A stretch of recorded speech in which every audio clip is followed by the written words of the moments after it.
small little area that I'm familiar with my own personal life being involved in that area of industry, and I look and I wonder how many other areas have they done the same thing to the medical supply. Look at the food industry, Jim. And the food industry with all the GMO foods and that big company I can't remember right now. Monsanto. Monsanto, yeah, making all the GMO foods and basically trying to buy up all the legend seeds that they can, so nobody can grow their own food in their own gardens. You know, it's corporate fascism, and you look at who are the corporate fascists? They're the New World Orders. They're the members of the secret societies, the head of the secret societies. They're the ones that are totally sold out to the God of this world. Yeah, and they have no national identity, no boundaries of anything other than the one world government, one world religion, one world economic system. This is what they're hell-bent on, and this is what they're selling us a bill of goods on. It's the gold rule. He who has the gold makes the rules. Mm-hmm. Exactly. And America is going through the same things that happened before in Nazi Germany, because we're dealing with the same guy and the same financiers of that guy and the same people passed down, the descendants, you might say, of the Reich, because they're still here. They never lost the war. They just switched gears and like one of the three frogs just kind of hibernated and blended in with their surroundings. Exactly. Yeah, it's pretty widespread, Jim, anymore. You know, it used to be you could look at one aspect of life or society and kind of figure out, okay, well, that's that, but nowadays you can't. You know, it's like an octopus with a million arms. You know, yeah. It's all over the place. And while there are a million arms, there's one central authority, one central brain that runs those a million arms. And like you said, that is the New World Order, the secret societies. And now they're in our face because, like you said, these tentacles have permeated our very infrastructure, our whole society. They've already taken us over completely. Now they can let out information and say, yeah, get mad about that. Get really, really mad. Start rioting. Start protesting. Start a revolution. Why would they do that? Hey, we're in place and we're ready to take you over physically, overtly, outwardly. Just get it started. Just get mad enough. Just get pissed off enough to start a revolution. And that's what they're trying to make us do. They're trying to make us do by politics, by race, by ideologies, whatever, by religion. They're trying to divide us so that we will fight each other. We'll start rioting. I want something better than what we have now. I remember the old America. I would love to see it back, but it's dead. It's gone. It's never coming back. Yeah. This Bible prophecy being fulfilled right before our eyes. This is happen. It's going to happen. You can't change it. Why would you even try to change it? Let's hurry up and get Jesus back here so he can close up shop and set up his new world order. All in his good timing, of course. I know that there are Christian factions out there that are trying to rush that along, known as the New Apostolic Reformation. And Jim, it's weird, man. While you were talking, I was looking it up, and they actually think that they can make the world a better place to present the good world to Jesus when he returns. I don't know if they've read their Bible, Jim, and I know we've read ours, but this place is going to be almost destroyed before Jesus comes back to take it back from the devil. It's going to be a wasteland. He said if I didn't come back early, that all flesh would be lost, be gone. And so where does this NAR fit in there? It doesn't. It's total bupkis. They understand where they're at. It's like a little. You're in a mall, and the big sign says you are here. So you know where you're at, and then you know where you can go. Right. They don't even know where they're at. Most Christians aren't aware of it. One of the most powerful understandings in the scriptures, I think, that every Christian needs to really get a grip on and understand. We are in a parallel altered universe. Right. It's really real, and it's going to burn up and go away. But where are you going to go? Are you going to go with it, or are you going to go back where you belong in the right dimension? Now, people, they hear just that without seeing or knowing the scriptures, and they'll say, oh, man, this guy's he's a wacko, he's way off. No, I'm not. I'm biblical. Right. Ecclesiastes 3:15. Everything that is has already been, and everything that will be has already been, and God requires account of that which is past. Hmm. Daniel spoke of him as saying, he's one that speaks things that have not been as if they've already been, because to him everything has already been. It's the Standing war. at the end looking back. Yep, the war in heaven was checkmate like that. Now we are living out our ripple in time as a result of that, but we're stuck in linear time. But that was not meant to be where we were to be. We were to be in heaven, wherever that is, however that is. I truly think it's just the earth and the rest of the timeline that God had originally created, that never fell, that was totally obedient to him in total perfection, total harmony, total unity. But we are living in the distortion of that fall, a paralleled, altered universe that has been ripped from the real one, represented by the two trees in the Garden of Eden, one in total dependency upon the Lord and the other in total dependency on man's own free will and Satan's promise that you'll surely not die and you'll be as God, your eyes will be open and you'll be as God. Those are two lies of the Garden of Eden, but they're also two promises that Satan has. The Ouroboros being one of the most famous occult symbols, and the pentagram being the other.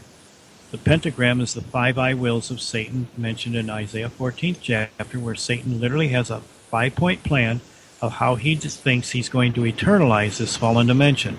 He doesn't want God's heaven. He wants to eternalize this one right here. That's his plan. That's what the Ouroboros symbolizes. That's what the 5-point plan of the five eye wills actually in the Hebrew broken down tells you who, where, when, why, and how this is going to come about.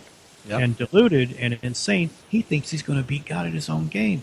What I think is so funny, Dave, and you've heard me say this before, is that at the white throne judgment, after all is said and done, in his deluded, crazy, he's going to stand before the Lord and say, look, you're a God of your word, and you said you wouldn't change or bend, so I'm holding you to your word. I did everything in the same and opposite you did, and I'm entitled to my own universe, my own people, and my own rule, because I did everything the opposite of you, but in the same pattern. So I'm justified in getting my reward. Now, the sweet poetic justice of that is, how is this dimension that he's trying to create in an eternal place, how does it end up? In electric fire. Fire.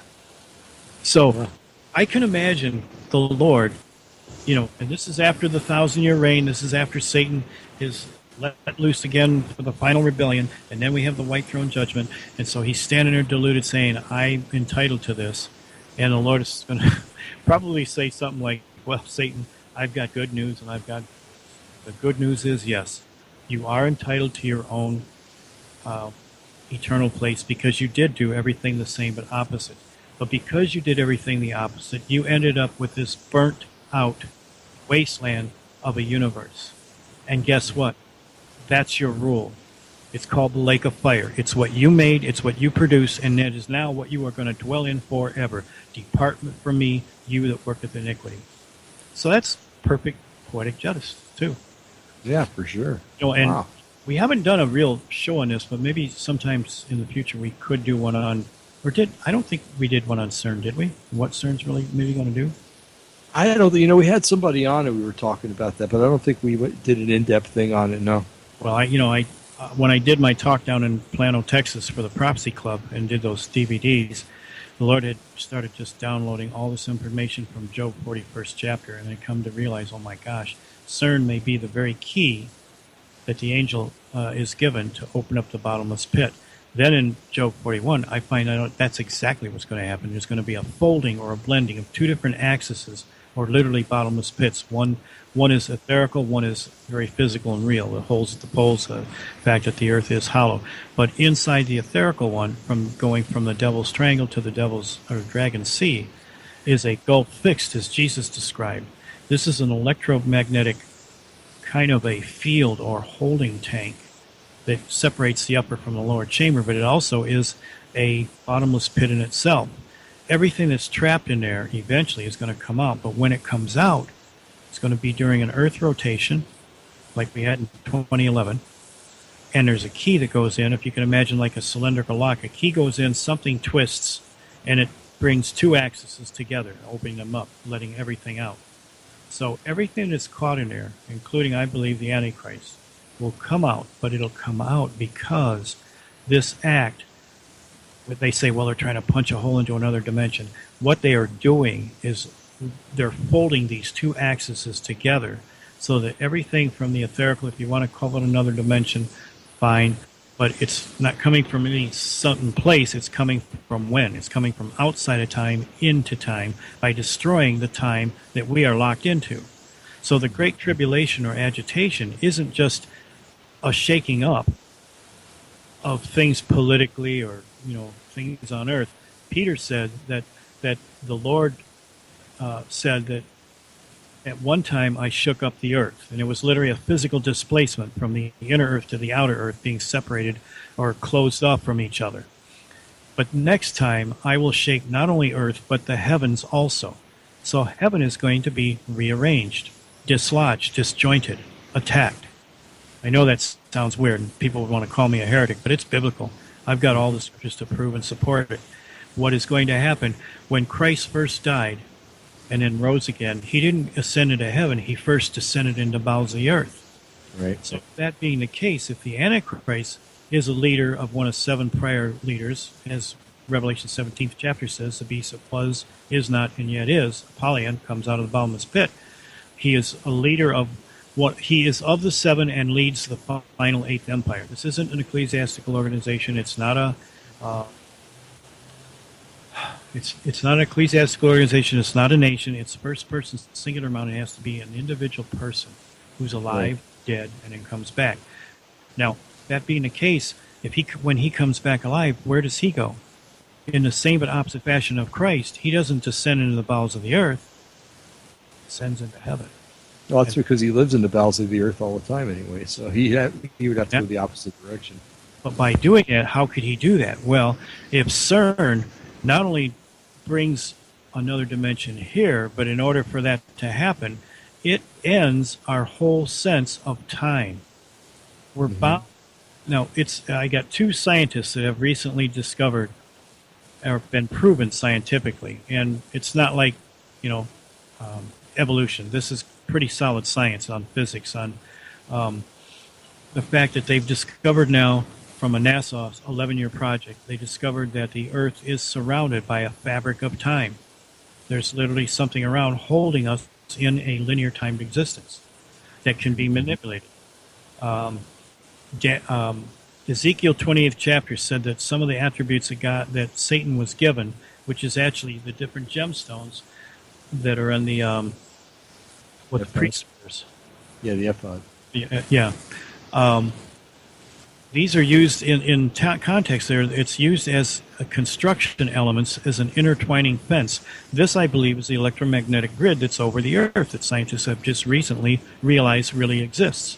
This is where geometry measures out all of the intersecting points of all of these places. It's where they placed all of their temples, or a shaman would place his hut for Vision Quest or whatever. These are all part of a physics that was turned more into a religious expression. But it's very real. Now we come to find out that the New Age is what they called a biosphere with different colors of aura that indicate different things about you. Now we're finding out, scientists are finding out, we have a bubble or a presence around us of space-time. When we die, that presence is eliminated and we go to be in the eternal state, heaven or hell.